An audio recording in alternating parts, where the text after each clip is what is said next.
ხაშს არ უნდა, არც ნაჯახი, არც ურო და არც კიდე ნამგალი. აბა ჩემო ჯიგრებო, ბევრი მწერს რა. ხაშიო როგორ შევარჩიოთო რა.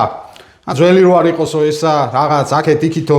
თან აი დაჭრის პროცესიც გვანახეო, გითხარიო, ეს ამბებიო რა და დღეს შემხვდა აი ესეთი ლამაზი, კაი, გაფითქინებული ხაში. მთლიანი ვერ შემხვდა, ნახევარი კომპლექტი ქვია ამას, როდესაც ესე ორი ფეხია და ფაშვი კიდე უფრო ნაკლები შემხვდა, ამას ერთი ნაწილი ფაშვის აკლია. ხო და ნუ რაც იყო ეს იყო, მაგრამ შეკვეთილი მაქვს მე სპეციალურად და ჩაომიტანე მთლიან კომპლექტს და მე იმითი გაჩვენებთ მთლიანად ხაშის მომზადებას, მაგრამ ეხლა მოდი გავაკეთოთ, დავიწყოთ, გაჩვენებთ ჯერ პირველ რიგში ხაში როგორ გავიგოთ, ხაში არის ახალი გაკეთებული თუ ძველი გაკეთებული. ღირს მისი ყიდვა თუ არა. დავიწყოთ, მოდით, აი ხა მე თქვენ გაჩვენოთ ფეხებს, ნახეთ. აი ფეხები, აი ხა მე თქვენ დაგანახებთ ახლოდან. აი ახლოდან გაჩვენებთ ამ ყველაფერს, ახლა გადმოვიტან მე ამას. ჩემო კარგებო აქა და განახებთ. ნახეთ. აი აუცილებლად მოწითალო ფერის ის უნდა კონდეს აი ამ ჩლიქებზე. ეს ნიშნავს, რომ ჩლიქები ახალი გამძვრალი აქვს, როდესაც გაასუფთავეს. თუ შეგხვდათ ისეთი, რომ ეს უკვე გაშავებულია, აი რაღაც სხვა ფერია უკვე, თეთრი ფერის არის, ხო? ეს ნიშნავს, რომ ხაში რამოდენიმე დღის გაკეთებულია, მაცივარში ქონდათ სადღაც მოკლედ. ხაში უკვე დაძველებულია. აი ესეთი ფერი უნდა იყოს. აი მოწითალო ფერი. ჯერ კიდევ აი სისხლის ის უნდა იგრძნობოდეს კვალი რა. აი თავებში ჩლიქებზე. ეხლა კიდე მინდა გითხრათ, რა ეს ფაშვი გითხარით, ფაშვი ბევრი არ შემხვდა. აი ესე. შემხვდა ესეთი ფაშვი და აი ამას აკლია ზოგი პირსახოც ეძახის, არის ესეთი ნაჭერი. გეკნებათ აუცილებლად ვისაც ხაში გიყვართ, ხშირად შეგხვდებოდათ ეს ნაჭერი.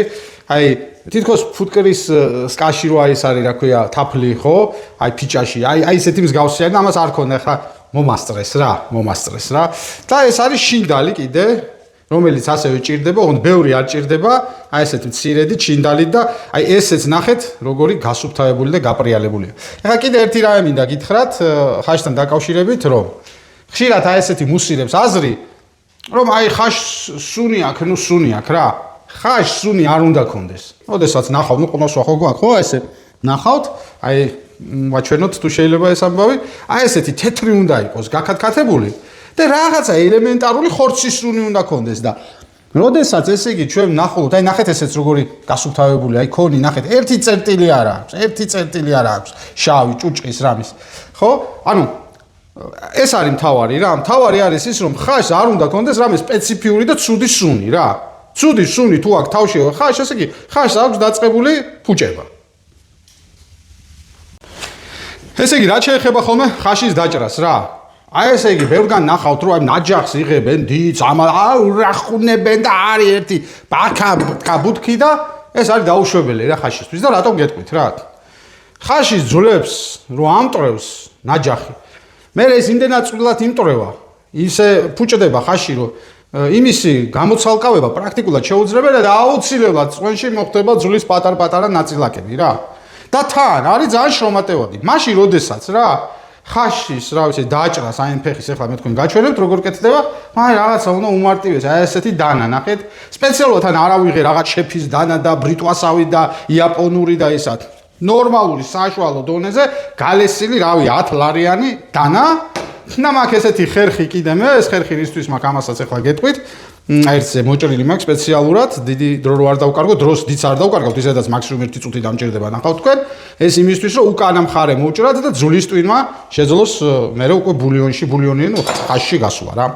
მოდი ახლა დავიწყოთ პირველი იმითი რომ აი გაჩვენებთ ახლა მე თქვენ, აი ახლოდან შეხედეთ.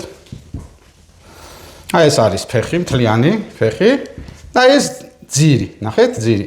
ძალიან კარგადაა, ნახეთ გასუფთავებული ძირი. აი, პრაქტიკულად არაფერი არ აქვს, მაგრამ ნუ ახლა ამას რო დავჭრით, მე კიდე უნდა გავრეცხოთ.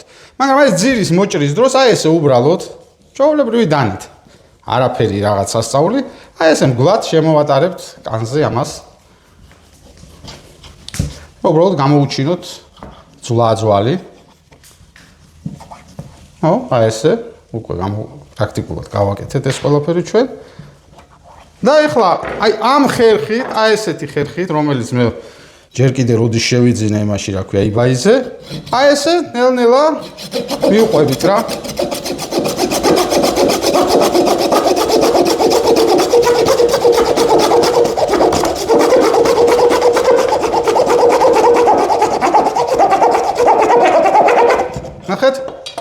ერთი წკიპ და მორჩა ეს ჩვენი ხაშის ისიც ცელ ამაზად გადავჭერეთ. აი ეხლა უკვე დაგვრჩა აი ესე გადაჭრილი, ეს არაფერი არ არის, მაგრამ როდესაც ნაჯახს ურტყავ, ხან იქ მოხდება, ხან იქ და სულ ილეწება ეს ძვალი. ეს ძვალი არ უნდა დაილეწოს. აი ესე მივიღებთ, ნახეთ, გადაჭრილ ორ ფეხს. და ეხლა დავიწყებთ ამის დამუშავებას გაჩვენებთ, რომელიც კიდევ უფრო იოლია. აი ეხლა ხო ძალიან მარტივია უკვე ამის დამუშავება, ესე ვიღებთ ამას და გაჩვენებთ მე თქვენ ორივეს დამუშავებას რა დრო დაჭირდება რა. აი ვთხოვ ოპერატორს რომ ისე მოვიდეს ახლოს და აი ვიწყებთ აი ესე. აი ხო გითხარით, დან არ არის ბრიტვასავით და აი აქედან ძალიან მარტივად აი ესე ვატარებთ, ნახეთ.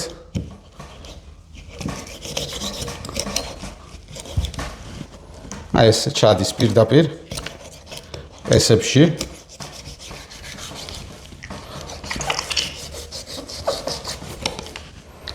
ეს ერთი ნაჭერი, აი ესე ხდება, მე რჩება, აი აქ ეს სულ ოდნავად იმას ვიზამთ. გარშემო ესე ისევ შემოვატარებთ დანით.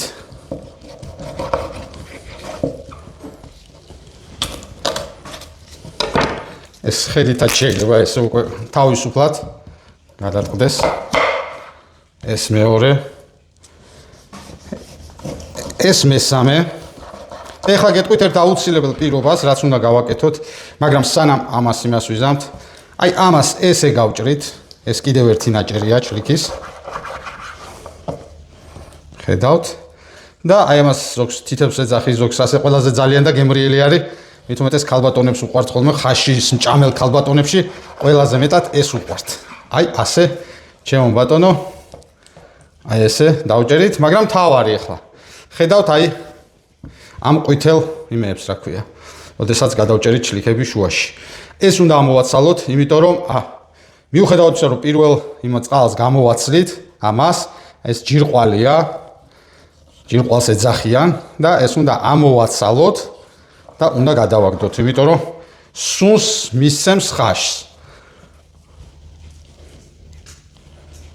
როგორც ერთს, ისე მეორეს.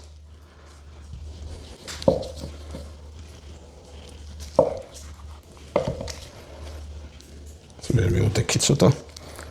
მივდექი. აი ეს არის სულ ხაში, აი ესე იჭრება მაგალითად ფეხი, ესეც მეორეც იგივენაირად შეგვიძლია დავჭრათ, მაგრამ ეხლა არ დავჭრი ამაში დრო რო კიდე არ დავკარგოთ მეტი. თავარი არის თქვენ დაინახეთ და გაიგეთ როგორ კეთდება, როგორ მარტივია ხაშის დაჭრა.